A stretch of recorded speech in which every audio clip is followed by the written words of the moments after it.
अस्सलाम वालेकुम वरहमतुल्लाहि वबरकातुहू। मुअज़्ज़ज़ नाज़रीन, हम में से बहुत सारे लोग किसी न किसी कंपनी में या किसी ऑफ़िस में या कहीं ना कहीं जॉब करते हैं। जहाँ पर भी कोई बंदा जॉब करता है तो वहाँ की कंपनी या वहाँ का इंस्टीट्यूशन या वहाँ की ऑफ़िस या वहाँ का डिपार्टमेंट उसे हेल्प जो है प्रोवाइड करता है। हेल्प का मतलब ये हुआ कि आप जो काम कर रहे हैं तो ये पूरे ईयर के अंदर, ये एक साल में जब भी आप बीमार हो जाएंगे या आपको छोटे मोटे जो हेल्थ के इश्यूज़ होंगे, कहीं पर आपको बताना होगा, ट्रीटमेंट होगा, तो उस सिलसिले में कंपनी उसके दवाई के अखराजात वग़ैरह प्रोवाइड करती है।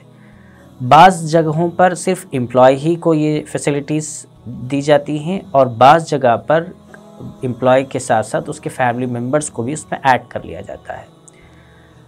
अब यहाँ पर जो हेल्प दी जा रही है या इसको प्रोवाइड किया जा रहा है, उसका मंशा ये है कि अगर बंदा वाकई बीमार हो और उसे दवाइयों की ज़रूरत पड़ जाए तो वो दवाइयों के जितने पैसे होंगे वो कंपनी देगी।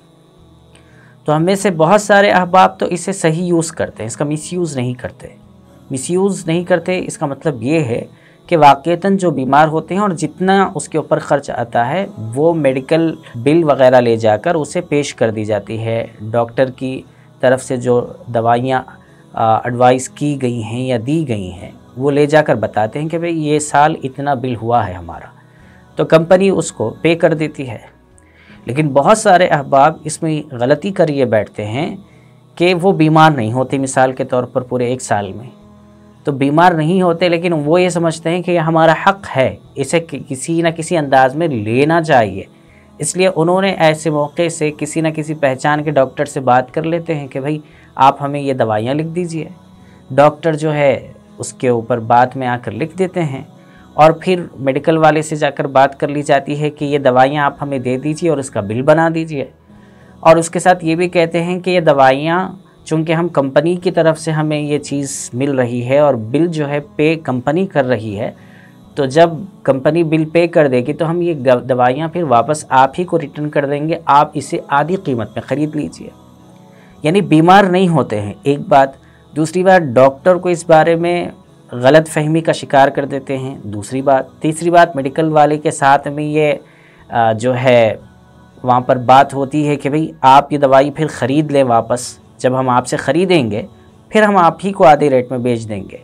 ये तमाम चीज़ें करके वो एक साल में बीमार ना होने के बावजूद वो बिल जो है पे करने के बारे में ऑफ़िस के अंदर वो एक लेटर जो है सबमिट करते हैं।